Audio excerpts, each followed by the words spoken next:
With everything out of the box, you can see you get the truck, the radio, manuals, and of course a few little bits and pieces that we'll go through very quickly. They give you some foam padding that you can use in the battery boxes. This is of course depending on what size batteries you're going to be running. They give you a program card for you to program the ESC. This is really handy. Pretty much every Hobao ready to run vehicle that I've received has come with one of these, which is really good to see that. You do get some body pins obviously to hold the body down. The empty bag on top was for the wheel nuts, which I've already installed. And then you've also got some Allen keys here to get you by. If you've got absolutely nothing else, this will be okay, but usually ready to run tools are pretty soft, especially the Allen keys. So you want to invest in some good quality tools to work on your truck, because these might actually end up stripping some screw heads. So just be mindful of that. Now for the manual itself, for the manual bag, there is an antenna tube. You don't need to use the full length of this. The antenna sticking out of the receiver box is only very short, so you probably only need to cut about that much to, obviously hold the antenna up, and you want to keep it sort of under the body as well so it's not sticking out. And then the manuals themselves, if I take this out here very quickly, on the back we've got like a warranty sheet that you can fill out and read to your heart's content. And then the manual has got some additional bits and pieces here for us to go through. So first thing here is the radio manual. So this will tell you everything you need to know to operate this guy and what all the dials and switches do. You've got a manual for the ESC, and we'll circle back to this one in a second, but that's everything for the ESC just there. And then you've got this little warning sheet, which I find really interesting because it's stating that the voltage of the servo works between 6 volts and 7.4. It gives you all the specs of the servo here as well, which is actually really nice. At 6 volts, you're looking at 25.2 kilos, and at 7 volts, you're looking at 32.3 kilos. So a pretty beefy servo for this type of truck. Now, the interesting point is that on the side of the box, they're actually advertising the servo that's included in the truck as a 7.4 volt servo, over 30 kilos of torque, all that sort of thing. But in the ESC manual, in the specs, the BEC is actually locked at 6 volts, and you can't adjust any of that via the program card or anything like that, according to the spec sheet for the ESC. So although the servo is advertised as a high voltage servo working, giving out 32 kilos of torque, that's not the case. It's actually working at 6 volts, which means you're only getting about 25.2 kilograms of torque, and your speed there is 0.12, not 0.1. So slightly slower, slightly weaker. I still think it's going to be okay for this truck, but if you want to get the full potential of this servo, you're either going to need to swap out the speed controller for something that has a 7.4 volt output, or you're going to need to run a separate BEC. Last thing here is the just the remnants of the stickers that they've used on the truck. There's a couple of paw prints and some Hobao stickers. You can choose to do with those whatever you like. And then the manual itself. Now the manual is actually really good. It has a full exploded view on the back page here, so you can at a quick glance see what parts you need or what you've broken, what you need to replace. There's a full parts list here. There's also a parts list with all the pictures labeled, which is always nice to see. Makes it easy to identify what part is what, because RC companies tend to call the same part different names. And then as we flick backwards, you can see a full step-by-step assembly of the truck, so you can pull apart different components and do whatever it is you need to do. There's an instruction manual there for the actual wheelie bar. You'll need to put the wheelie bar together and actually mount it up to the truck because it doesn't come pre-mounted. And then as we keep flicking through, you can see the rest of the stuff there. It even gives you the oil viscosity that you need to use in the shocks, which is something that you don't see in every user manual. So very nice to see that. And then as we flick through to the front page, it gives you some of the tools that you might need and all this sort of stuff. And an interesting thing, on the back of the front page here, they've actually got a drawing of a Tactic radio. This is the radio that used to come on the old Armour cars, and I think even some Axial cars used to have this radio as well. And then they got a bit of a misprint here. It actually says that you need 8 AA batteries for your transmitter. You don't, you only need 4.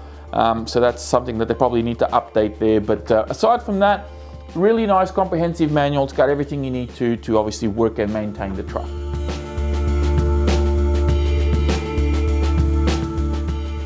So we'll move through the radio very quickly because we've seen this on the channel before.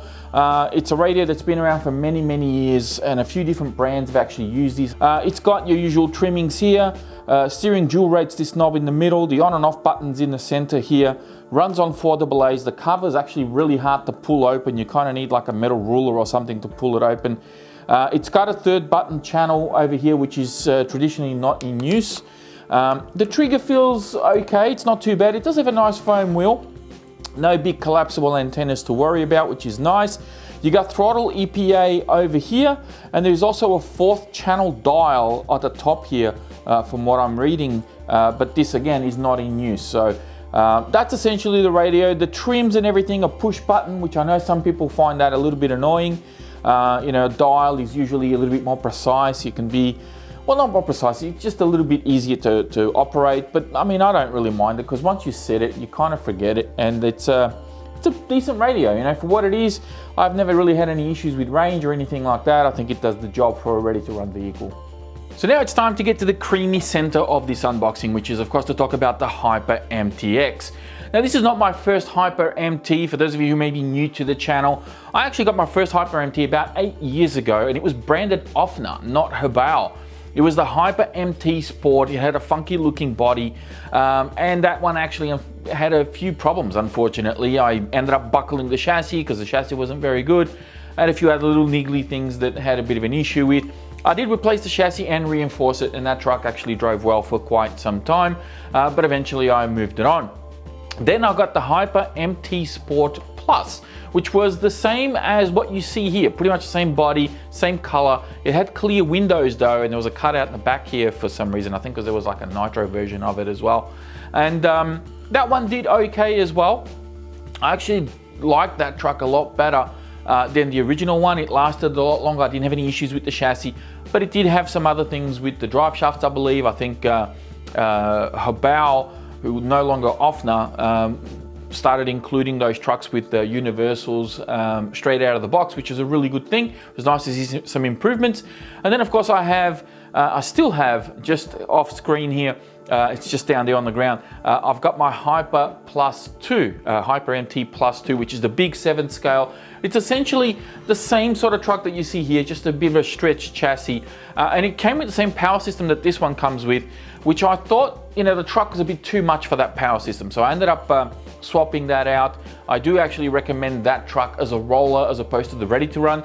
I mean, you can run it, but it's just a bit heavy for the power system. And now of course we have the Hyper MTX, which is shrunk back down to the standard 8 scale size. This is the equivalent to like a Savage XL. It's got the same sort of wheelbase as, you know, your Creighton and your E-Revos and that sort of thing. So that's the sort of wheelbase that we're talking about here.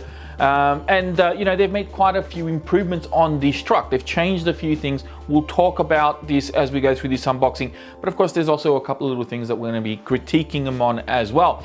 We'll start this off with the body. The body is a fairly standard sort of you know, thickness. There's really nothing too special about it. It does have this sort of Ford F-150-ish sort of looking body, although it's not licensed. And then underneath, you will see that it has this little foam block which keys into this center tower here, offering some support when you actually have a bit of an upside down landing. So, you know, the body's not going to take the brunt of that load. So really good that to see that they've actually done that. They haven't done that on any of the other trucks previously. So this is a new addition. However, it is only stuck down with some tape, and as you can see, it's only stuck in the middle of the actual roof here because this tapers down. So the foam isn't actually making any contact on the left and right. It's only through the middle, and I can see dirt and debris and stuff like that getting in there over time, and maybe having this foam coming unglued. But it is wedged between the tower and the roof of the truck, so hopefully it's not something that's going to happen too soon in the future. Now, looking at the truck itself, if you're new to these trucks, this is going to look a little bit weird and a little bit foreign to you, but if you're familiar with them, you'll see a lot of familiarities here, and you'll see some changes as well. We'll start this off with the wheels and tires. I think the wheels and tires are the same as they had on the Hyper Sport Plus, I think it was. So the blue one that I had. The rubber compound doesn't feel too bad. This tread pattern is a recycled tread pattern. As I said, it's the same as before. The wheels are the same as before. Yeah, I'm not a big fan of this tread. It hasn't worked too well for me. I would have preferred maybe some slots through the middle here of these center lugs, similar to what they've done on the edges here, just to give us some extra grip. But yeah, they might work okay in your area and, you know, what, in the terrain that you run these on. Maybe some people actually like these tires all round. But just for the terrain that I generally run on, which is those BMX tracks, it doesn't work quite as well. The wheelie bar is the same as the Hyper MT Plus 2, so they haven't changed that. It's got this big 3-wheel design, which is a very unique sort of thing. You will, of course, need to put this together, like I said, which is not hard. Like I said, they've got instructions on how to do that. It's a pretty simple thing to do. Rear and front bumpers are the same as the Hyper MT Plus 2, so the large one. You've got aluminium threaded body shocks. These are 16mm big bore shocks, and the suspension on this doesn't feel too bad. But it does have the same inherent problem that I've had with all the other Hyper MT trucks, and that is that you know, the truck doesn't bottom out. So you squeeze this all the way down, and I can't get the chassis to hit the ground.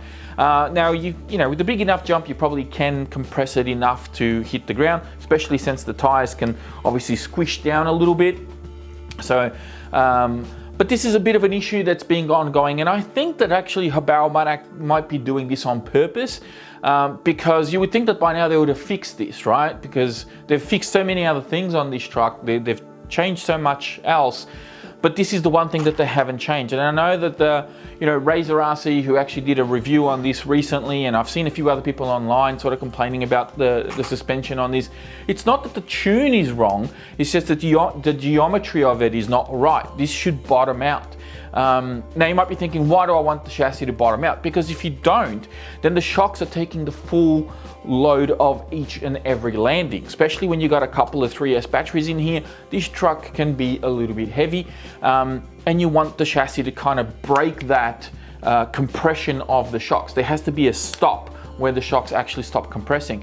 And I've heard of people breaking the shock pistons. In fact, my Hyper MT Plus 2 that's on the ground at the moment, that's got 2 broken shock pistons. No doubt I'm probably going to end up having the same problem with this one. Although they have changed the piston slightly. It's got 3 large holes as opposed to, like, you know, more 5 or 6 of the smaller holes. Yeah, we'll see what happens, if that makes any difference or not. I highly doubt it. Shock towers here. These, or not the shock towers, rather the body posts. The body post above the shock towers. These are new. They are adjustable. They have 2 posts just here, and you got 2 screws just there. You can adjust those up and down, although I don't know if you get much down travel on these, but you will be able to adjust them up if you are going to be using some other different body on here and you want to be able to adjust those. I like this sort of design. It offers a bit of protection to the actual shocks themselves by having these caps on here. There's a nice solid base on top of the body posts. So, you know, it's not going to really shoot through the body too easily. Probably could have been a little bit bigger, but it's not too bad. Of course, we've also got this big center tower in here that, as I said, keys into that foam on the body. This is a revision of an existing design. Like, all the trucks have had this sort of design, but this is a new one. They've revamped it. They've added a shelf here now where you see the wires of the ESC going through. This prevents wires getting caught up in the gears underneath, and it's something that I even did on my Offner Hyper MT Sport. I remember putting a piece of Lexan over the gears because at one point my ESC wires got loose somehow and managed to get caught between the pinion and the spur gear. So it's really good that they've actually offered a cover here now. I mean, even the Hyper MT Plus 2 doesn't have a cover, so I'm probably going to be ordering one of these as spare and maybe putting it on that Hyper truck, because I do like this design. And again, it's nice to see that they've strengthened this tower. It feels a lot more solid now. Doesn't feel as flimsy as before, and you've got some wire management in here, which is good to see. ESC is 150 amps. It's just mounted on a U-shaped little plastic piece here. The motor is a 2000 kV 4074, and it's got a fan on the side here to keep everything cool. It's got a heat sink, and it's got a comic little hose clamp on here holding everything together. It's a bit of a comical thing because I remember pictures of this truck coming out on online when this was first announced, and everybody was commenting on this. Like, we overlooked everything else that Hobao did, but everybody was commenting on that because it looks really cheap. And I'd have to agree that it does look a little bit cheap because it's something that doesn't look very RC, right? You'd expect to see something like that in an engine bay, but not in an RC car. Now, is it functional? Is it going to last? Probably. It's probably going to do all of those things. It's going to do everything you need it to do. But as far as design and looks, that's where it becomes a bit of a talking point. So, look, it is what it is. Maybe we can paint it black and you know, kind of ignore it a little bit. I know that some people were kind of laughing at it, but well, you know, what are you going to do? Hopefully they'll address it and they'll actually make a proper clamp that looks like it belongs in an RC car, not some old engine bay. So yeah, we'll see what happens there. Now, the shock towers, I think, are the same. They haven't changed the shock towers as far as I could tell. I couldn't really see that there was any changes, but they have changed the shock tower supports. So starting at the rear here, you'll see that this support has got 3 sort of vertical bars going through there, and then you've got these beefy side arms as well. So the previous version on the Hyper MT Plus 2, it didn't have any of the middle arms, it only had the support on the edges. Now, that being said, I haven't personally had any issues with that, but it is nice to see that they've reinforced that even more. And you know, looks fantastic. It looks really super beefy. On the front, they've done a similar thing, but they've only got the 1 arm going through the middle there that you can see, and then you've got the 2 beefy side arms there as well, which look really, really tough. So I do like that.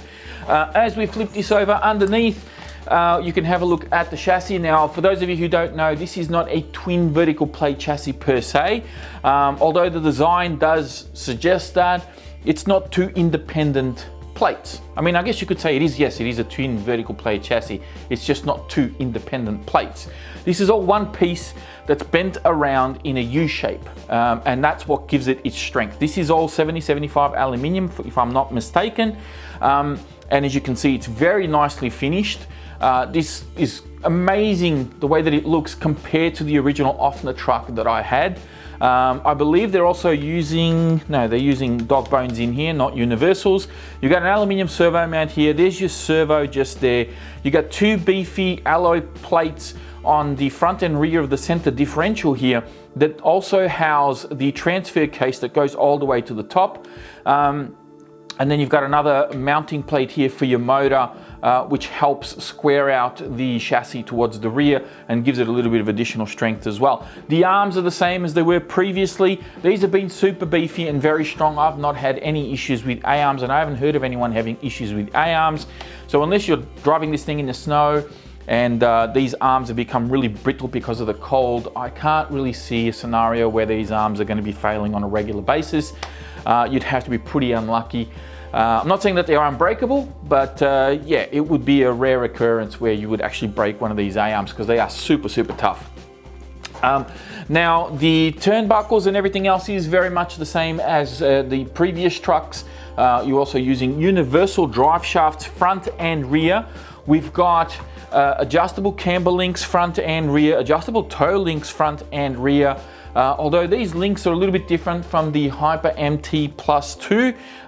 These actually have the little square piece in the middle. The other truck had kind of like a smooth finish, and there was like a hole. You had to put like a driver through it and turn the turnbuckles that way.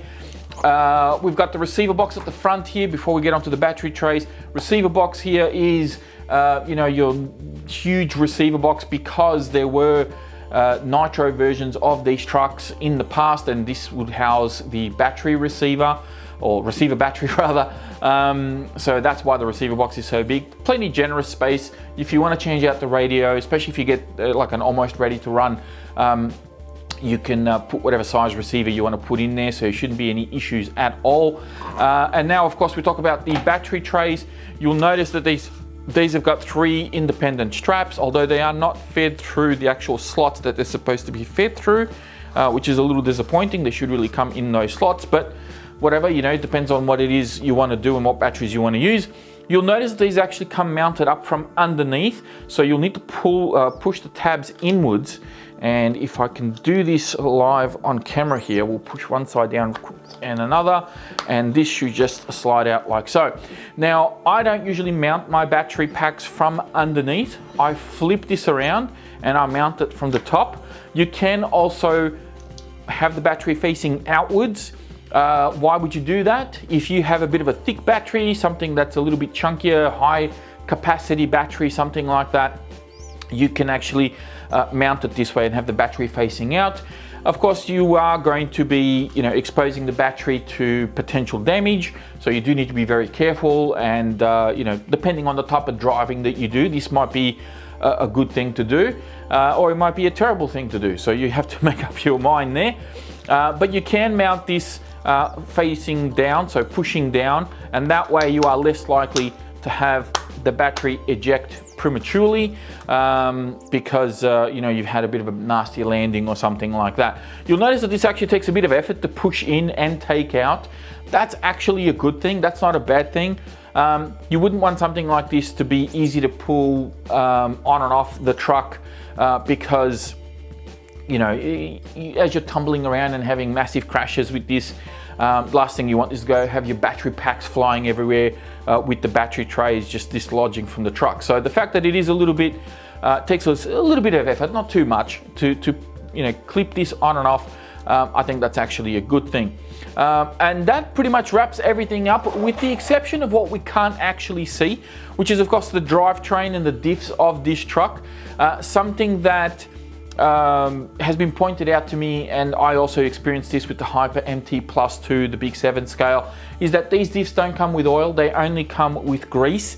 And yeah, that's a bit of a letdown. So I'm going to be driving the truck as is just to see how it goes. No doubt I'm going to be pulling these diffs apart after my first outing with this truck, and changing out the grease to oil and doing a bit of a tune on the actual truck, because yeah, having grease out of the factory, that's not really ideal. So I think I've pretty much covered everything I need to cover. Of course, you've got XT90s there.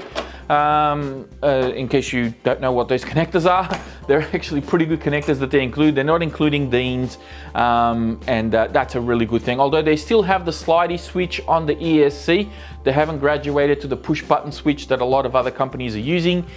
So hopefully that'll be one little thing that they can do in the future. But for now, that's pretty much all of the features that I can think of on the Hyper MTX.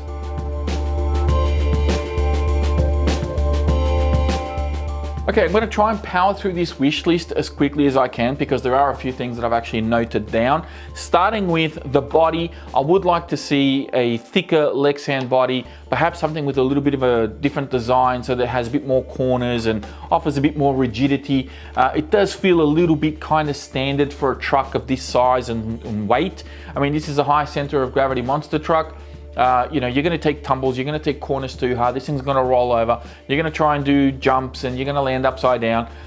It would be nice to see the body kind of be designed to take a bit more abuse. It just feels a bit too standard for my liking. An internal cage or supports, and what I mean by that is I don't mean like putting like an entire roll cage in here, but just maybe some supports. Starting with this foam block here, for example, instead of having it double-sided taped down, you could have a couple of bolts go through the actual foam, and then have some plastic skids on the roof here to add a little bit of protection to the roof so you're not wrecking your body all the time. So that would be something that I like to see, rather than just having this stuck down, which is probably going to come unglued at some point. But yeah, that's just my thoughts on that. A better design clamp for the heatsink. Of course, as I said earlier, the heatsink clamp looks like it doesn't really belong here. So hopefully they can address that in the future. Better suspension geometry. Of course, this not bottoming out is a bit of a problem. I've said this from day dot, and again, it seems like they're doing it on purpose, because not to piss anyone off, but it seems like their logic is that it shouldn't be bottoming out, but the reality of it is that it should bottom out, it should hit the ground, and it just doesn't. So hopefully they can address that in the future. We're going to move on to wheels and tires. You know, these wheels and these tires have been around for so long, it would be nice to have something fresh. I mean, they've gone through the trouble of doing everything else. The body still looks a little bit too familiar as well. It's also in the same color as the previous version in the 8 scale. So, you know, a fresh look of wheels and tires, I think, would have really juiced this thing up a little bit. And of course, last but not least, oils in the diffs. This is something that should be, you know, probably number one on the wish list, really, but I just wrote these things down in no particular order. But yeah, oils in the diffs as opposed to grease, I think that's something that they really need to address in the future.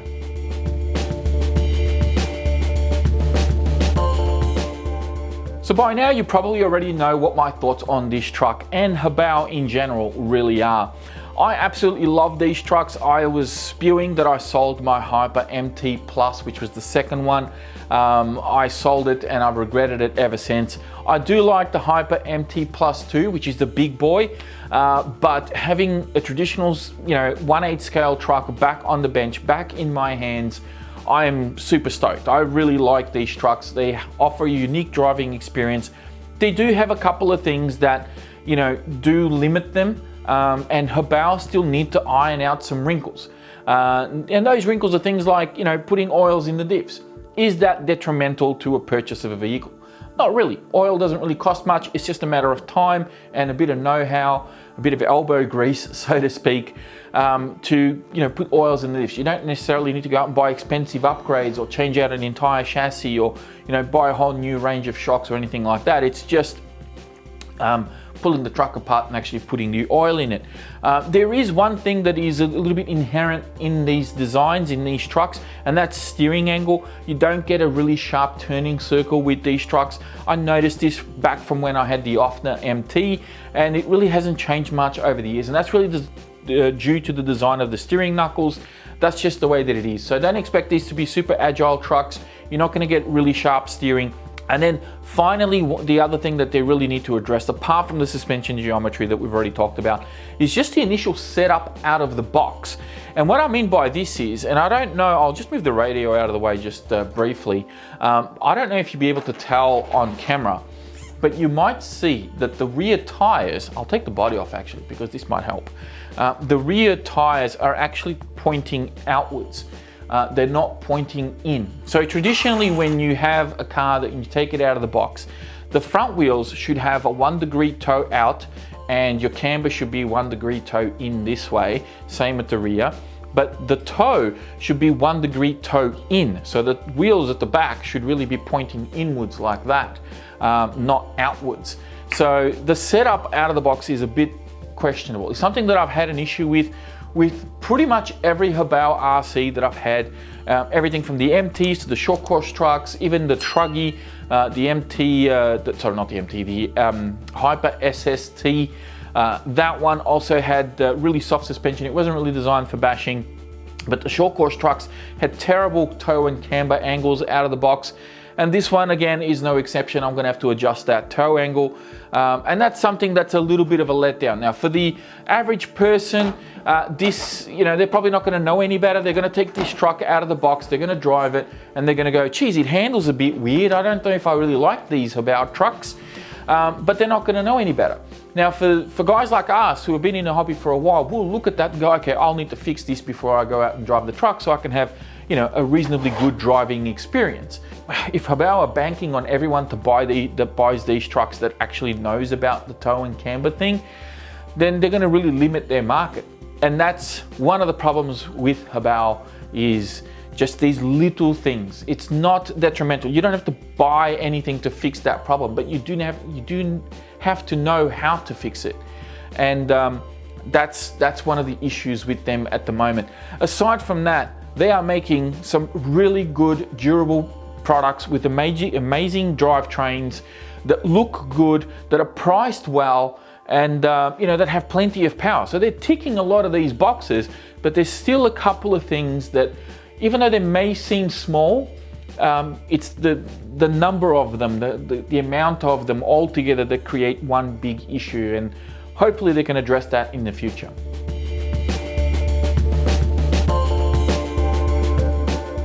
And that's it, we've come to the end of yet another unboxing. If you're still watching this at this time, a big thank you to you. You're an absolute legend. Thank you very much for sticking around this long. Please don't forget to hit that thumbs up button before you go. Subscribe to the channel if you're new, and I'll be speaking to you all next time.